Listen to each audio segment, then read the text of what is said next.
Please subscribe and press the bell icon to get latest updates of নির্ঝরের স্বপ্ন। আপনারা শুনছেন কাহানি।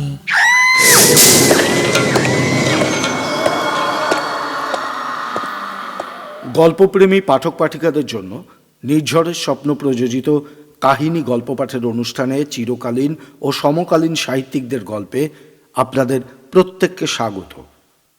গল্প যদি আপনাদের ভালো লাগে বন্ধুরা, প্লিজ অনেক অনেক লাইক, শেয়ার আর কমেন্টস করুন। আর আমাদের চ্যানেলটাকেও সাথে সাবস্ক্রাইব করে আপনার মতো একজন শ্রোতার সাথে আমাদের সাহিত্যের বন্ধনে আবদ্ধ হওয়ার সুযোগটা করে দিন। আর হ্যাঁ, যদি আপনার কাছে কোনো স্বরচিত গল্প থাকে তাহলে আমাদের 7980460032 এই হোয়াটসঅ্যাপ নম্বরে পাঠান। আমরা সেটাকে প্রকাশ করার সুযোগ পেয়ে সমৃদ্ধ হতে পারি। চলে যাচ্ছি আজকের গল্প পাঠে। আমাদের আজকের গল্প আশাপূর্ণা দেবী রচিত দিব্যদৃষ্টি। বিভিন্ন চরিত্রে কণ্ঠদান করছেন অরূপ, সুদীপ্ত, সঞ্জয়, সুমিতা এবং সুব্রত। গল্পের সম্পাদনা Soumitra Raha, music and special effects Niloy Ghosh. শুরু করছি আজকের গল্প আশাপূর্ণা দেবী রচিত দিব্যদৃষ্টি।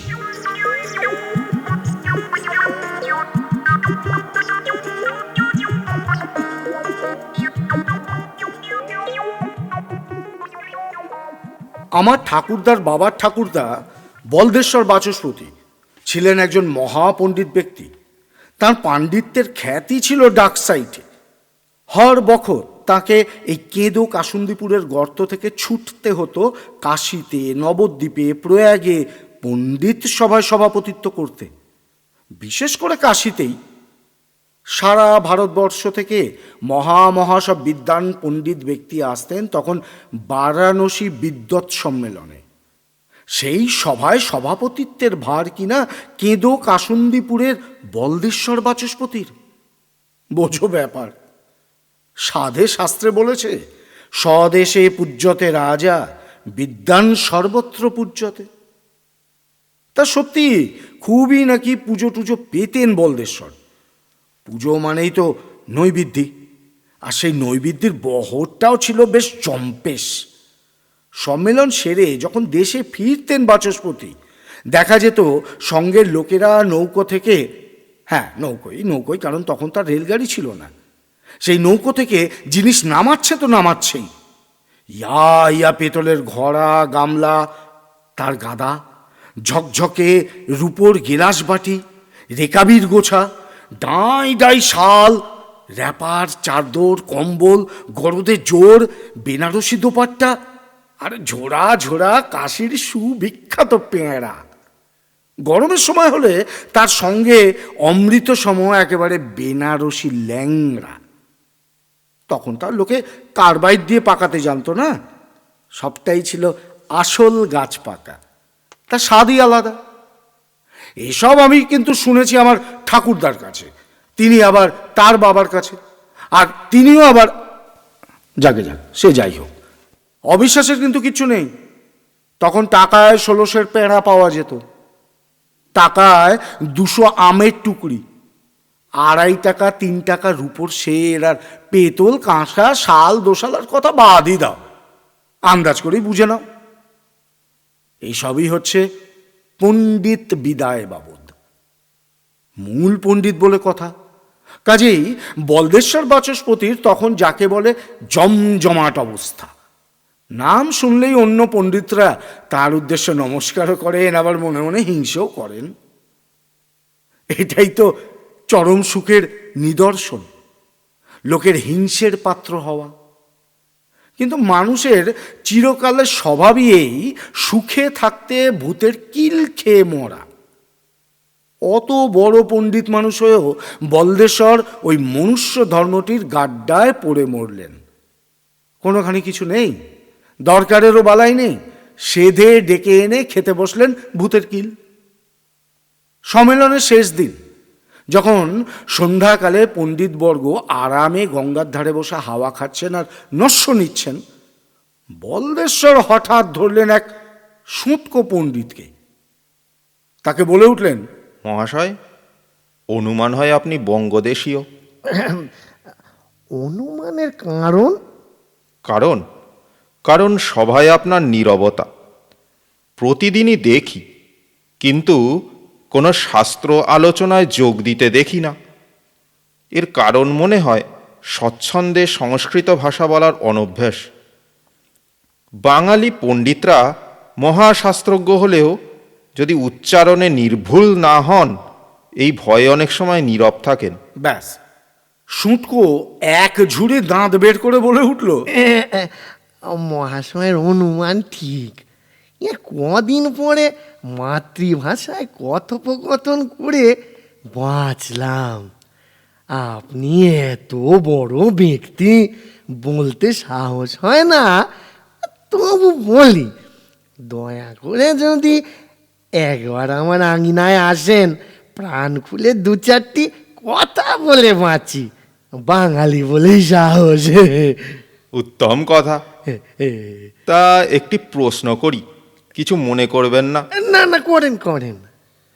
আপনার সঙ্গে ওই লালচেলি জড়ানো ওই পুঁথিটি কিসের? প্রতিদিন সভায় দেখেছি, এখনো দেখছি, একবারও কুক্ষিচ্যুত করেন না। বড়ই কৌতূহল বোধ করছি। শুনেই সুঁতকোর মুখে এক অলৌকিক সূক্ষ্ম হাসি ফুটে উঠল। তারপর অতি বিনয়ের সঙ্গে বলল, মানে ও কিছু না, ও কিছু না, সামান্য একটু বিদ্যার বোঝা। কি বিদ্যার বোঝা? বলদেশ্বর তো শিহরিত হলেন। বিদ্যাকে বোঝা বলছেন? এটা কি সঙ্গত? এর অর্থই বা কি? সুঁতকো আরো সূক্ষ্মতর হাসি হেসে বলল, বর্তমানে ওটি আমার কাছে বোঝা স্বরূপী হয়ে উঠেছে মহাশয়। এটি একটি আধা দৈবিক আধা ভৌতিক বিদ্যা।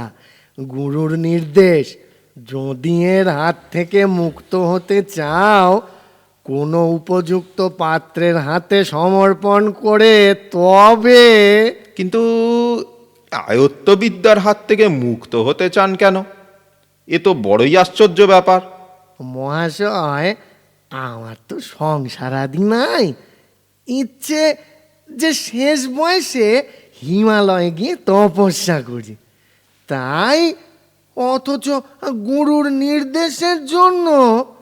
শুনেই বলদেশ্বর খানিক কৌতূহলী হলেন।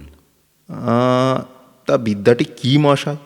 সুঁতকো আবারও মোলায়েম হাসি হেসে বলল, আজ্ঞে মশাই, ওই দিব্য দৃষ্টি। বলেন কি?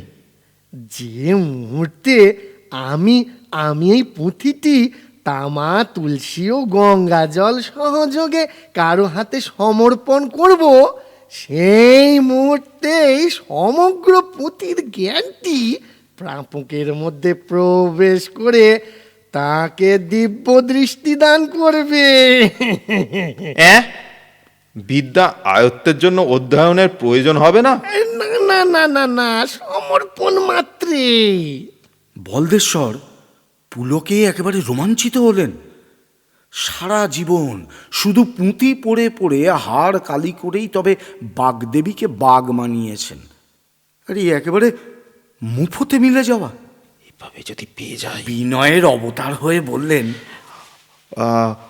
মহাশয় কি আমাকে উপযুক্ত পাত্র বলে মনে করতে পারেন? সে কি সে কি সে কি কি বলছেনটা কি? সুঁতকোর তো টিকি একেবারে লটপটিয়ে উঠল, খরম খটখটিয়ে উঠল, দাঁতের পাটি বিকশিত হয়ে গেল। আপনি হচ্ছেন পাণ্ডিত্যের পাহাড়, শাস্ত্রজ্ঞানের সাগর, বিদ্যার বস্তা। আপনি আপনি এই ক্ষুদ্র বিদ্যাটি গ্রহণ করবেন? এ তো আমার কাছে একেবারে স্বপ্নের অতীত। তবে এখনই এই শুভ শান্ত মুহূর্তেই কাজটি সম্পন্ন হয়ে যাক। বলেই সুঁটকো গঙ্গার ঘাটে প্রতিষ্ঠিত একটি তুলসীর মঞ্চের তুলসী গাছ থেকে 3খানা পাতা ছিঁড়ে নিয়ে তাড়াতাড়ি গঙ্গা থেকে উর্নির কোণ ভিজিয়ে গঙ্গা জল এনে ফেলে আর নিজের আঙুলে পরা তামার আংটিটা খুলে নিয়ে বললেন, এই তামা, এই তুলসী, এই হচ্ছে কি গঙ্গা জল। ধরুন মহাশয়, আমার হাত থেকে এই যে অহং দদামি। অহং গৃহামি। ব্যাস। শুটকো পণ্ডিত সঙ্গে সঙ্গে ঘাট থেকে উঠে পড়ে অত অত পাথরের সিঁড়ি ভেঙে রাস্তার উপরে উঠে একবারে চোঁচা দৌড়। কিন্তু এ কি, বলদেশ্বর এ কি দেখলেন? তিনিও পিছু পিছু ছুটতে থাকেন। ও পণ্ডিত মশাই, ও পণ্ডিত মশাই, করেন কি করেন কি? আপনার সামনে যে একটা শুষ্ক কূপ, আর অগ্রসর হলে মৃত্যু অনিবার্য। দুই পণ্ডিতের কাণ্ড হয়ে রাস্তার পান্ডা থেকে গুন্ডা, কাশিটা যেটা চিরবিখ্যাত, ভক্ত থেকে ভণ্ড এবং সারমেয় থেকে ষণ্ড, সবাই সচকিত হয়ে দেখে কি হলো। কিন্তু কারণটা শুনে সবাই তো হেসেই অস্থির। শুকনো কুয়ো। আরে পণ্ডিত মশাই কি দিবা স্বপ্ন দেখছেন নাকি? এখানে শুকনো কুয়ো কোথায়? বলদেশ্বর অবাক হয়ে দেখেন, সত্যি তো, কোথায় শুকনো কূপ? শুঁটকো পণ্ডিত তো লম্বা লম্বা পা ফেলে রাস্তা দিয়ে হেঁটে চলল। অতঃপর একটা গলির মধ্যে ঢুকে পড়ল, চিরবিখ্যাত কাশির গলি। একবার ঢুকে পড়লে তাকে আর খুঁজে পাওয়ার কোনো উপায় নেই। কিন্তু খুঁজতে কে চাইছে? বলদেশ্বর শুধু অবাক হয়ে ভাবছেন, কেন? তিনি স্পষ্ট দেখলেন শুঁটকো পণ্ডিত চটপট করে হাঁটতে হাঁটতে এগিয়ে গেলেন একটি জলহীন শুকনো কুয়োর দিকে। আর একটা যেন আত্মস্বর কানে এলো, একেবারে চকিতে। কিন্তু কেন? হঠাৎই চৈতন্য হলো। ও, এটাই তাহলে সদ্য পাওয়া দিব্য দৃষ্টি। এই দণ্ডে না হলেও শুঁটকো পণ্ডিত কোথাও কোনোখানে একটি শুকনো কুয়োর মধ্যে পড়ে প্রাণ হারাবেন। হয়তো ওই যে গলির মধ্যে ঢুকলেন, তারই শেষ প্রান্তে বা কোনো বাঁকে। আবার গঙ্গার ঘাটে ফিরে এসে বাচস্পতি বসে পড়লেন। লাল চেলি জড়ানো পুঁথিটি উত্তরীয়র মধ্যে আড়াল করে। অনেকেই বলা বলি করতে লাগলো। কয়েকদিন যাবৎ অবিরাম শাস্ত্রের কচকচিতে বাচস্পতির মস্তিষ্ক ভার হয়ে গেছে, তাই হঠাৎ দৃষ্টিতে বিভ্রান্তি ঘটেছে। বাচস্পতি নিজেও সঠিক বুঝতে পারছেন না আসলটা কি। কিন্তু ব্যাপার আরো ঘোরালো হয়ে গেল যখন বলদেশ্বর হঠাৎ দাঁড়িয়ে পড়ে চেঁচিয়ে উঠে বললেন, ওই যা, শিশুটি মাতৃক্রোড় থেকে গঙ্গা গর্ভে পড়ে গেল। শুনে তো সবাই একেবারে থ। এই পণ্ডিতজন জমজমাটি ঘাটে শিশু ক্রোড়ে মা কোথায়? তাছাড়া পড়ে গেলে মা চেঁচিয়ে উঠবে না? কোনো শোরগোল হবে না? কোনোখানে তো টুঁ শব্দটি পর্যন্ত নেই। ওপাশে পাঠক ঠাকুর যেমন সুর করে ভাগবত পাঠ করছিলেন তেমনই করে চলেছেন। গঙ্গাও একেবারে নিস্তরঙ্গ নির্মল। তার মানে পণ্ডিতের মাথাটাই সত্যি বিগড়েছে। কাছাকাছি যারা ছিলেন সকলেই বলে উঠলেন, পণ্ডিত মশাই, কয়েকদিনের পরিশ্রমে তো আপনি একেবারে ক্লান্ত, মনে হয় গৃহে গিয়ে বিশ্রাম করাই কর্তব্য। আমি কিন্তু মাত্র ক্লান্ত হইনি মহাশয়। বলেন তো এক্ষুনি শাস্ত্রযুদ্ধেতে প্রবৃত্ত হতে পারি। আরে না না না না না, তাতে প্রয়োজন নেই। আপনি এই গঙ্গার ধারে নির্মল বায়ু আরো কিছুক্ষণ সেবন করুন। কিন্তু আরো কিছুক্ষণ মানে কতক্ষণ? হঠাৎই পাশের ঘাট থেকে একটা তীক্ষ্ণ আর্তনাদ উঠল। তার সঙ্গেই বহু মানুষের কলকোলাহল। কি ব্যাপার? সবাই সচকিত। ছুটল কেউ কেউ পাশের ঘাটে। বলদেশ্বরও এগোতে থাকেন এই ঘাটে সিঁড়ি ধরে ধরে। দুঘাটের মাঝখানে একটা শিব মন্দির, আর তার চাতাল দিয়েই একেবারে ও ঘাটে গিয়ে পড়া যায়। কিন্তু বলদেশ্বরের তেমন কোনো তাড়া নেই। তিনি দেখতে পেয়েছেন আশেপাশে নৌকার মাঝি মাল্লারা শিশুটিকে তুলে এনেছে। সে বেঁচেও আছে। একটু পরেই সমবেত উল্লাসধ্বনি শোনা গেল। উঠেছে রে! উঠেছে এই, উঠেছে! তুলেছে দেখ। অতঃপর বুঝতেই পারছো বলদেশ্বরকে ঘিরে কি জটলা হতে পারে। প্রশ্নের বন্যা বয়ে যাচ্ছে। কি করে উনি ঘটনা ঘটবার আগেই আগাম সব বুঝে ফেললেন। ইত্যবসরে দু একজন বলা বলিও করতে শোনা গেল। কাশিতে আজকের দিনটা দেখছি বিপদ মুক্তির দিন। হ্যাঁ, এই কিছুক্ষণ আগে এক বৃদ্ধ ব্রাহ্মণ গণেশ মহল্লার ওদিকে একটি ভগ্নগৃহ সংলগ্নে শুষ্ক কূপে পড়ে গিয়ে প্রাণ হারাতে বসেছিলেন, কিন্তু ভগবানের এমনই দয়া, দুটো হনুমান তাই দেখে কুয়োয় নেমে তাকে তুলে নিয়ে এলো। ভাবো কাণ্ড। হ্যাঁ, লোকে তো দোহাত তাসেই হনুমানদের ছলা কলা এসব খাওয়াতে লেগেছে। বলছে ওরা নাকি সামান্য হনুমানও নয়, ঠিক ঠিক। রামচন্দ্রের ভক্ত বীর হনুমান। না হলে এরকম ত্রাণের কাজ শিখলো কি করে? ঠিক তো। কিন্তু তা তো হলো। কে যেন কুয়োয় পড়ার ভবিষ্যৎবাণীটি করেছিলেন। আরে কি আবার, ওই মহামহোপাধ্যায় পণ্ডিত মশাই, যিনি পণ্ডিত সম্মেলনের প্রধান ছিলেন আর এখন এইখানটায় বসে রয়েছেন।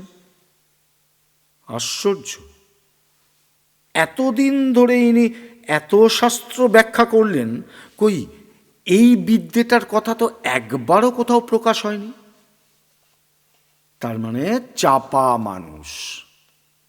কিন্তু আর তো চেপে রাখা চলবে না। একবার যখন জেনে ফেলা হয়ে গেছে, সমগ্র কাশীর মানুষ একেবারে ছেঁকে ধরলো বলদেশ্বরকে। আরে ধরলো বলে কিছুই বলা হয় না, ধরলো আর ছাড়লো না। দিন নেই, রাত নেই, সকাল সন্ধ্যে দুপুর কিচ্ছু নেই। দলে দলে লোক আসছে, মেয়ে পুরুষ ছেলে বুড়ো কেউ বাদ নেই। ভবিষ্যৎ বলে দিতে হবে।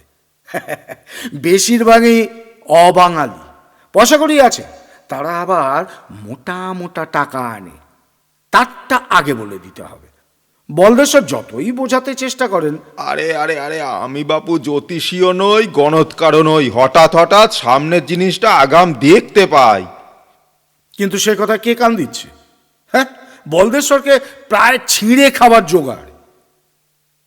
দেশে ফেরা মাথায় উঠল, এখন তার প্রাণ রক্ষা করাই দায়। পুজো করার সময় নেই, নাওয়া খাওয়ার সময় নেই, এমনকি গুছিয়ে ধুতি উত্তরীয়টা পরে লোক সমাজে বেরোবেন তারও সময় নেই। কাজেই হঠাৎ হঠাৎ লোক সমাজে অভ্রমের এক শেষ। ভিড় ঠেকাতে কোথায় কাছা, কোথায় কোঁচা, কোথায় চাদর, পুঁইতে পর্যন্ত লটর পটর। সবাই তারস্বরে প্রশ্ন করে চলেছে, ও পণ্ডিত মশাই বলে দিন না, বলে দিন না, এর অসুখটা কবে ভালো হবে? আরে ও পণ্ডিত মশাই বলেন না, আমার যে মামলাটা চলছে তাতে আমি জিতবো কি না? আর মামলা? বলদেশ্বরের উত্তর কি দেবেন? তিনি তো ঘটনাটাকে যতক্ষণ না দেখতে পাচ্ছেন ততক্ষণে একেবারে নিরেট বোঁদা। যেটা দেখতে পান, যেমন হঠাৎ একদিন এক বাঙালি মহিলাকে তিনি বলে উঠলেন, মা, তাড়াতাড়ি বাড়ি ফিরে বিবাহের মঙ্গল দ্রব্যাদি সংগ্রহ করুন। আপনার সঙ্গের এই নাতনিটির কিন্তু আজ রাত্রেই বিবাহ। শুনে তো মহিলা একেবারে থ। হ্যাঁ, সে কি ঠাকুর মশাই, নাতনি তো আমার সবে তো এই 10 বছরের, ঘরে একটাও টাকা নেই, পাত্তর কোথায় তার ঠিক নেই, বিয়ে কি? কি তা জানি নে মা, তবে প্রত্যক্ষ দেখতে পাচ্ছি মেয়েটির বিবাহ হচ্ছে। পাত্র অতি সুন্দর, আর মেয়েটির মাথা থেকে পা অবধি স্বর্ণালঙ্কার মণ্ডিত। মহিলাটি বেজার গলায় বলে উঠল, বাঙালি হয়ে বাঙালিকে তামাশা করছেন বাবা? আমি দিন দুঃখী গরিব বিধবা, মা বাপ মরা এই নাতনিটাকে দুবেলা ভালো করে খেতে দিতেই পারি না, আর তাকে কিনা এই সর্বাঙ্গে গহনা পরিয়ে। কথা চলতে চলতে ঠিক সেই সময় ঘটল এক কাণ্ড। একটা লোক ভিড় ঠেলে ছুটে এসে ডাক পারে, নারায়ণী ঠাকুমা বলে কেউ আছেন নাকি এখানে? নারায়ণী ঠাকুমা। এই তো আমি, এই যে। হ্যাঁ, মহিলাটি তদব্যস্ত হয়ে উঠে দাঁড়ালো। কি কি কি কি হয়েছে? কি কি ব্যাপার, কি ব্যাপার মুকুন্দ? হ্যাঁ, ব্যাপার গুরুচরণ, শিগগির শিগগির নারায়ণীকে নিয়ে চলে আসুন। আজই এই সন্ধ্যার লগ্নে নারায়ণীকে বিয়ের পিঁড়িতে বসাতে হবে। মহিলা তো আকাশ থেকে পড়ল। ও মা, এই কি অনাচ্ছিষ্টি কথা, এই যে একেবারে পাগুলে কথা গো। পাগুলে ছাগুলে জানি নে মাসিমা, জানি নে। কথা এই, বর্ধমান জেলার কোনো এক ওই গায়ের জমিদার তোমার বাড়িতে এসে ধর্না পেতে বসে আছে। সে কি? এদিকে তুমি তো নিপাত্তা। আমি তো বিশ্বনাথের মন্দির, গঙ্গার ঘাট সব খুঁজে এসে কোথাও পেলাম না। হ্যাঁ, এদিকে এদিকে জমিদার বাবু এক কাশিবাসী কুলীন ব্রাহ্মণের বাড়িতে ছেলের বিয়ে দিতে এসেছিলেন। সেখানে হঠাৎ এই খটাখটি চটাচটি, ব্যাস হয়ে গেল, সেখানেই সম্বন্ধ খতম। সে কি? অথচ এই লগ্নে একেবারে ছেলের বিয়ে না দিলে মান থাকে না। কে কিভাবে তোমার নাতনির খবর দিয়েছে কে জানে। উচ্চ কুলীন সুন্দরী কন্যে শুনে বাবু মশাই একেবারে কি বলে ওই চেলা চামুন্ডা নিয়ে ছুটে এসেছে, সঙ্গে এত বড় একটা বাক্সে 1 বাক্স গহনা, একেবারে পরিয়ে দিয়ে আশীর্বাদ করে তবে যাবে। সে কি গো? অষ্টাঙ্গে গহনা মোড়া কোণে তো চাই। চলো না বাবা, চলো চলো, কি দাঁড়িয়ে আছো বোকার মতো? খানিক পরেই তো বর এসে পড়বে। সত্যি তাই ছিলেন মহিলা, একেবারে বোকার মতো। হঠাৎই ঠাকুর মশাই, ঠাকুর মশাই! দুঃখ করে কেঁদে উঠে বলদেশ্বরকে একটা প্রণাম ঠুকে নাতনির হাতটা একেবারে হিঁচড়ে ধরে ছুটে বেরিয়ে গেল। কথাগুলো লোকটা যতই তাড়াতাড়ি বলে যাক, শুনতে কারো বাকি থাকলো না, আর বুঝতে কিছুই বাকি থাকলো না। তাহলে এরপর আর কে রক্ষা করবে বলদেশ্বর বাচস্পতিকে ওই জনতার হাত থেকে? ঝাঁপিয়ে পড়বে না জনতা? কার আর বিয়ের যোগ্য ছেলে মেয়ে নেই? হ্যাঁ, নেই 100,000 জটিল সমস্যা, আর সামনে ভবিষ্যতের অজানা অন্ধকার। বাচস্পতির হাতে রয়েছে সেই অন্ধকার ঘোচাবার আলো। এমনিতে লোকে ছেঁকে ধরেছিল, ক্রমশ ছিঁড়ে খেতে শুরু করলো। দিন নেই, রাত নেই, সকাল নেই, সন্ধ্যে নেই, বাসার দরজায় একেবারে ঠক ঠক ঠক ঠক ধাক্কা লেগেই আছে, আর ঠাকুর মশাই, ঠাকুর মশাই চিৎকার। ওরে ভাই সকল, আমাকে এবার ছাড়ুন, আমাকে বাড়ি ফিরতে হবে না, কাতর মিনতি করে বাচস্পতি। আমাকে ছাড়ুন। কিন্তু ছাড়তে কার দায় পড়েছে? যে লোকের হাতে এত বড় একখানা ক্ষমতা, হাত না দেখে, খড়ি না পেতে, কোষ্ঠী বিচার না করে দুমদাম বলে দিতে পারে কি ঘটবে, কি ঘটতে চলেছে, তাকে কেউ ছাড়ে? পাছে না বলে পালিয়ে যায়, এই ভয়ে বাসার দরজায় পাহারা বসে গেল। দুটো সন্ডা মার্কা গুন্ডা মার্কা লোক দিনে রাতে দরজার আশেপাশে একেবারে মজুদ। লোকে নাম দিয়েছে জাদুকর পণ্ডিত, সংক্ষেপে জাদু পণ্ডিত। জীবন একেবারে অতিষ্ঠ হয়ে গেছে। এখন বুঝছেন বলদেশ্বর পণ্ডিত কেন সুটকো বলেছিল বিদ্যার বোঝা। ঠিক করলেন, ওই সর্বনাশা বিদ্যাটিকে গঙ্গায় নিক্ষেপ করে বাঁচবেন। একদিন স্নানের সময় নিয়ে গিয়ে দেব দেবী ভূত প্রেত সবাইকে প্রণাম করে আস্তে করে পুঁতিটাকে জলের তলায় নামিয়ে রেখে স্নান সেরে বাসায় ফিরলেন একেবারে ভার মুক্ত মনে। কিন্তু ও হরি হরি হরি, এ কি উঁচু তাকে পুঁতিটা যেখানে তোলা থাকতো ঠিক সেইখানে একেবারে গ্যাঁট হয়ে বসে রয়েছে। শুধু মোড়া চেলিটার গায়ে একটু জলের ফোঁটা। বলদেশ্বর বাচস্পতির মাথা জোড়া টাক, তাই চুল ছিঁড়বার কোনো উপায় ছিল না। মনের মাথার চুলের মুঠিটা ধরে নাড়া দিতে লাগলেন। ওরে মুখ্যু, ভাবলি না এত সহজেই যদি রেহাই পাওয়া যেত? সুটকো অহং দদামি বলবার জন্য একটা লোক খুঁজে বেড়াতো না। আধা দৈবিক আধা ভৌতিক বিদ্যাটি অতএব বাচস্পতির ঘাড়ে চেপেই রইল। তাই বাচস্পতির মুখ থেকে হঠাৎ হঠাৎ বেরিয়ে পড়তে থাকলো, আরে মণিকর্ণিকায় যে আজ দেখছি কোথাকার মহারানী আসছেন, ঢাকঢোল বাজিয়ে, চেলি বেনারসি গায়ে জড়িয়ে। কখনো বললেন, আহা, এ কি দেখছি, ধনী মারোয়ারি ছগনলালের আজ পৌত্র জন্মাচ্ছে, কাঙালি বড়লোক হয়ে যাবে, দানবীর লোক ছগনলাল। কখনো বা ওহ, এ কি মর্মান্তিক, এই কচি বালিকাটাকে সহমরণে নিয়ে এসেছে। ছি ছি ছি ছি ছি। দিব্যদৃষ্টির মজাই এই, বলবো না ভাবেন, তবু মুখ ফসকে বেরিয়ে যায়, এবং কিছু পরেই জানা যায় যে সব সংবাদই সত্যি। তবে যারা কাছে বসে থাকে তাদেরও তো বলে ফেলেন।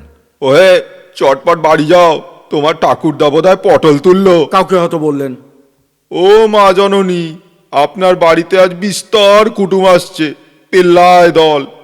গাঁ থেকে বেরিয়েছে বিশ্বনাথ অন্নপূর্ণা দর্শন করতে। ফেরবার পথে অতিথির জন্য সেরকতক পেয়ারা নিয়ে যান, কাজে লাগবে। উচ্চ তুচ্ছ সব খবরই সত্যি হয়। তাহলে বাচস্পতি আর কোন ফাঁক দিয়ে সেই কেঁদো কাসুন্দিপুরে ফিরে যেতে পারেন? দরজার পাহারা আরো শক্ত হয়, কিন্তু প্রাণের দায় বড় দায়। এবার আমায় যেতে, তার কাছে কিচ্ছু নয়, বাড়ি যেতেই হবে। পড়ে থাকলো পণ্ডিত বিদায়ের বিপুল জিনিসপত্র, পড়ে থাকলো আরো কত কি। থাক সব, নিজের ব্যবহারের জিনিসপত্র সব পড়ে রইল, থাক, পাঁজি পুঁথি গীতা ভাগবত সব সব সব থাকলো। আগে আপনি বাঁচি।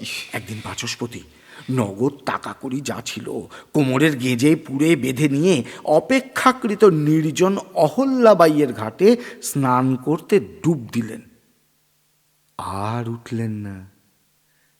নির্জন হলেও এরকম কাণ্ডে হই হই পড়ে গেল একেবারে। মাঝি মাল্লারা জলে নেমে তোলপাড় শুরু করে দিল, কিন্তু জাদু পণ্ডিতকে আর পাওয়া গেল না। গ্রামের ছেলে দুরন্ত সাঁতারু বলদেশ্বর ততক্ষণে ডুব সাঁতার দিয়ে কাশীর অপর পার রামনগরে গিয়ে পৌঁছেছেন। এই ঘাটে মাথা খোঁড়াখুড়ি, বুক চাপড়া চাপড়ি, আর চারপাশে শুধুই হায় হায় গেল গেল। তারপর সেই রামনগর থেকে পায়ে হেঁটে, মাল বওয়া গরুর গাড়িতে চেপে, খেয়া নৌকোয় চেপে পালাচ্ছেন যে কিভাবে বলদেশ্বর, সে এক অবর্ণনীয় ইতিহাস। সাত্ত্বিক পণ্ডিত মানুষ, কাছে পয়সা থাকলেও যেখানে সেখানে তার খেতে পারেন না, কাজেই কেবলমাত্র ডাব আর ফল খেয়ে খেয়েই দিন কাটানো। শরীর একেবারে চিমড়ে গেল। পরনের ব্যাপারটাও তেমনই। স্নান করতে নেমেছিলেন গামছা কোমরে বেঁধে আর একখানি ধুতি উড়নি কাঁধে ফেলে। সেই জাপটে নিয়ে ডুব সাঁতার কেটেছেন, সেটুকুই সম্বল। কিন্তু শুধুই কি সেটুকু সম্বল? আরো কিছু আছে বই কি। ডুব সাঁতার দিয়ে উঠে রামনগরে পৌঁছেই টের পেয়েছেন বলদেশ্বর।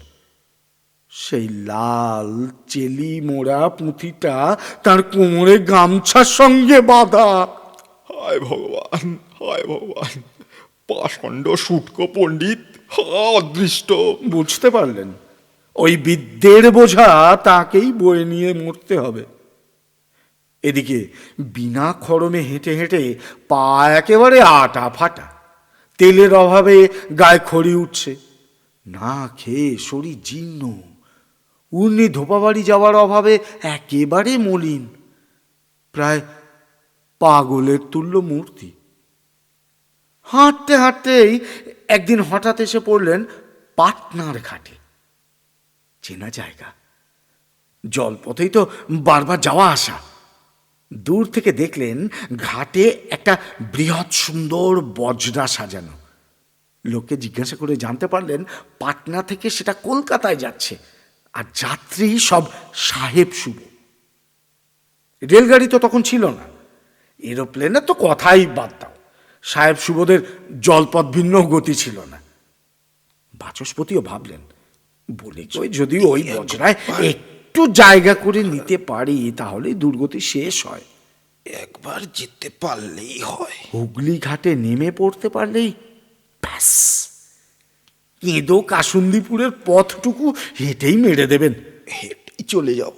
ছুটতে ছুটতে এসে পড়েই আবার থমকে গেলেন, কারণ চোখের সামনে আবার দিব্যদৃষ্টি ঝলসে উঠল। এ কি? বজরা নাকি ডুবে যাচ্ছে। যে বাচস্পতি দুহাত তুলে পাগলের মতো চেঁচাতে চেঁচাতে ছুটে চললো। বজরা এখন ছেড়ো না, বজরা ছেড়ো না গো, এখন ঝাড়লে কিছু লোক এর মধ্যেই সলিল সমাধি হয়ে যাবে। শুনে তো সবাই একেবারে হো হো করে হাসতে লাগলো। পাগলটা বলে কি? বাচস্পতি অনেক অনুরোধ করলেন সকলকে, অনেক বোঝাবারও চেষ্টা করলেন, কিন্তু পাগলের কথায় আর কে কান দিতে চায়? তাও আবার সাহেব সুবরা। বজরা ছেড়ে দিল, একগাদা লোক বোঝাই করে নিল। কি হলো? বাচস্পতি হতাশ হয়ে ঘাটে বসে কপালে হাত দিয়ে রইল। কিন্তু দু একটা সাহেব ঘাটে ঘোরাঘুরি করছিল তখনও। তারা বন্ধুদের তুলে দিতে এসেছিল। তাদের মধ্যে একজন বাংলা নবিশ, কলকাতায় দীর্ঘদিন কেটেছে। কি ভেবে সে বাচস্পতির কাছে এগিয়ে সে প্রশ্ন করল, বেঙ্গলি বামিন, কি হেতু তুমি ওই বজরা ছাড়িতে নিষেধ করিতেছিলে? বাচস্পতি সাহেবের মুখে বাংলা শুনে যেন ধরে প্রাণ পেলেন, বলে উঠলেন, সাহেব, কিছুক্ষণের মধ্যেই এই বজরা ডুবি হবে, এতগুলো লোক মারা যাবে, কিন্তু আমার কথা কেউ শুনলো না, কেউ শুনলো না। সাহেব এটাকে পাগলের প্রলাপ ভেবে এই মনে মনে হাসল। তবু কথা চালাতেই বোধহয় বলল, কিরূপ তুমি জানলে এই বজরা ডুবি হইবে? সাহেব, আমি দেখতে পেলাম। কি আশ্চর্য কথা! যে ঘটনা ঘটে নাই, আশঙ্কা যে ঘটিতে পারে, তাহা তুমি দেখিতে পাইলে? হ্যাঁ সাহেব, এই আমার বিধিলিপি। কি লিপি? মানে আমার। বলেই কপালে হাত ঠেকালেন বাচস্পতি। সাহেবও সকৌতুক আচ্ছা বলল, আচ্ছা, তোমার কথা যদি সত্যি হয়, তোমাকে আমি 1,00,000 টাকা দিব।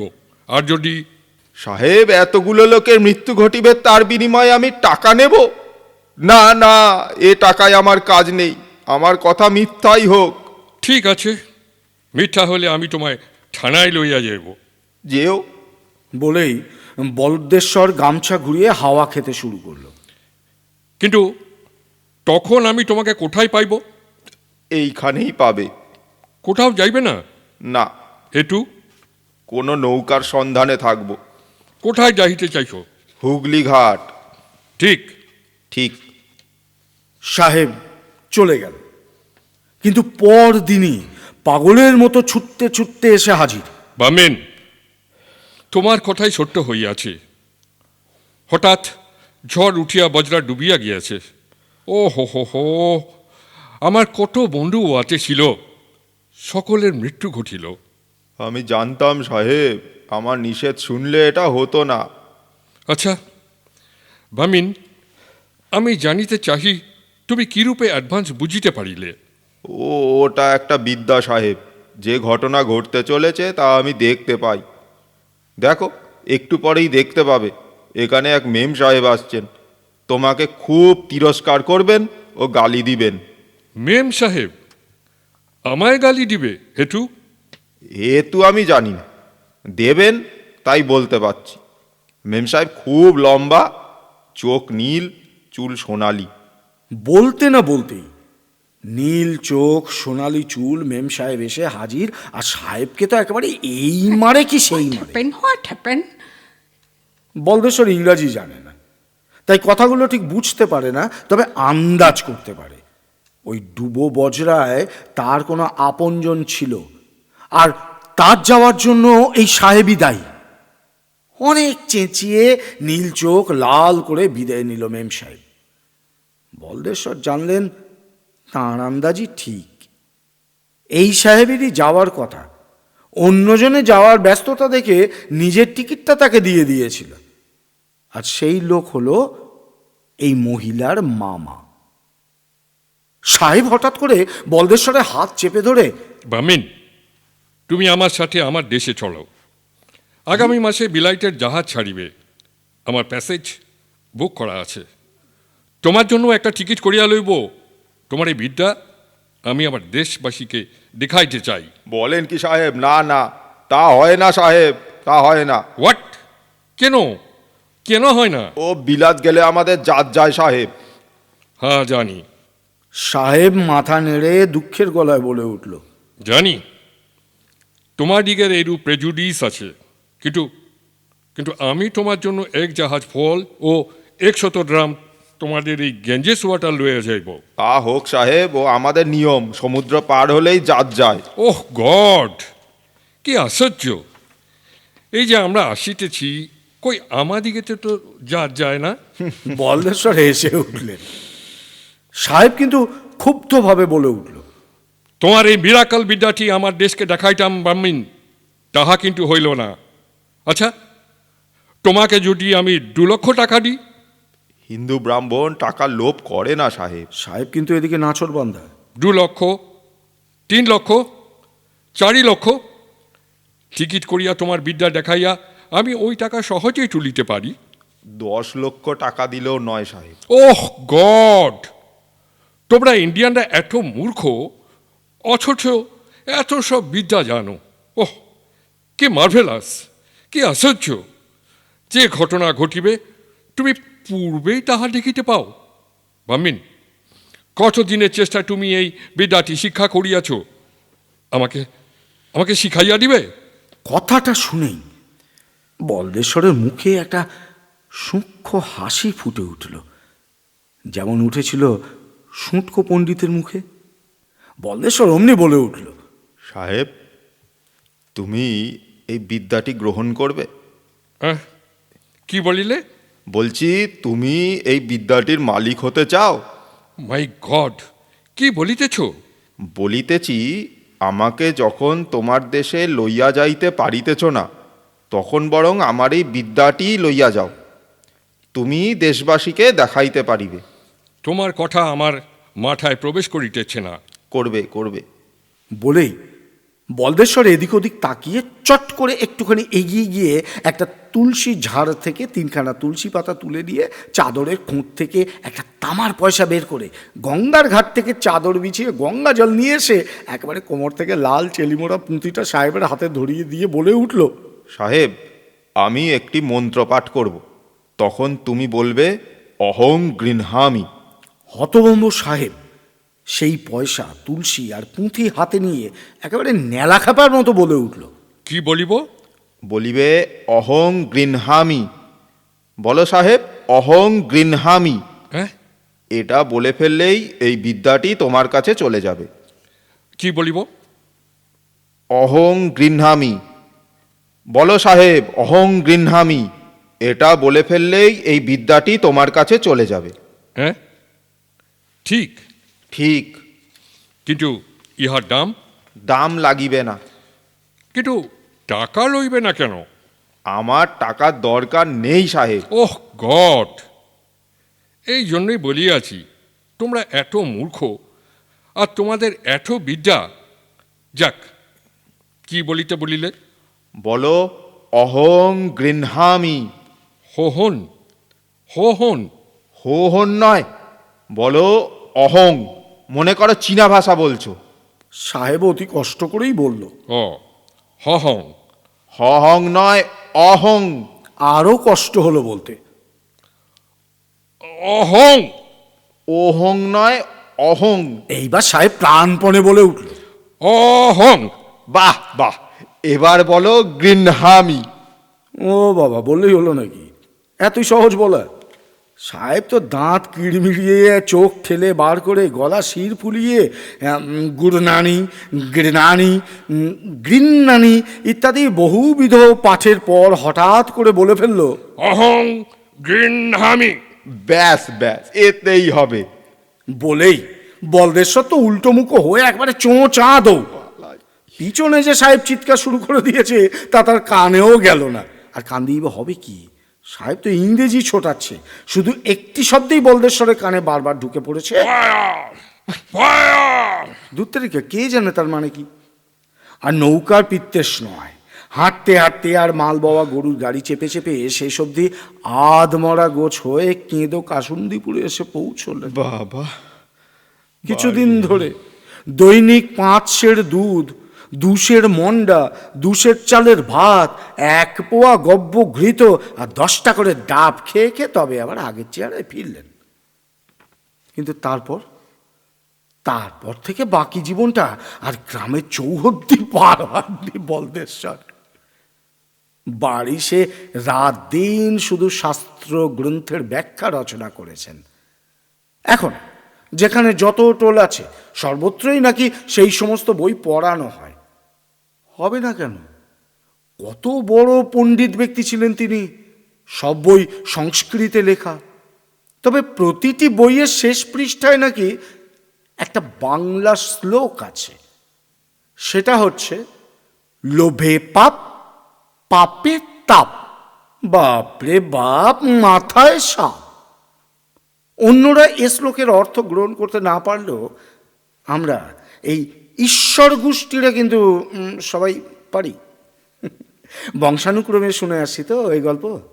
আমি শুনেছি আমার ঠাকুরদা বানেশ্বর ভট্টাচার্যের কাছে, তিনি আবার তার বাবা বুধেশ্বর ভট্টাচার্যের কাছে, তিনি আবার তার বাবা যাই হোক, যিনি বিনে পয়সায় বিলেতে ঘুরে আসা, আবার তার দক্ষিণা বাবদ 2-4 লাখ টাকাকে হেলায় ঠেলে ফেলে চলে এসেছিলেন, তিনিও যখন এ শ্লোক লিখেছেন তখন বুঝতেই হবে শুটকো পণ্ডিত তাকে সত্যি সত্যি দিব্য দৃষ্টি দান করেছিল। শুনছিলেন আশাপূর্ণা দেবী রচিত দিব্য দৃষ্টি। বিভিন্ন চরিত্রে যারা রূপদান করল: বলদেশ্বর বাচস্পতি, অরূপ, শুটকো ব্রাহ্মণ আর মুকুন্দ, সুদীপ্ত, সাহেব সঞ্জয়, মহিলা সুমিত্রা, সূত্রধর সুব্রত। সম্পাদনা Soumitra Raha. Music and special effects Niloy Ghosh.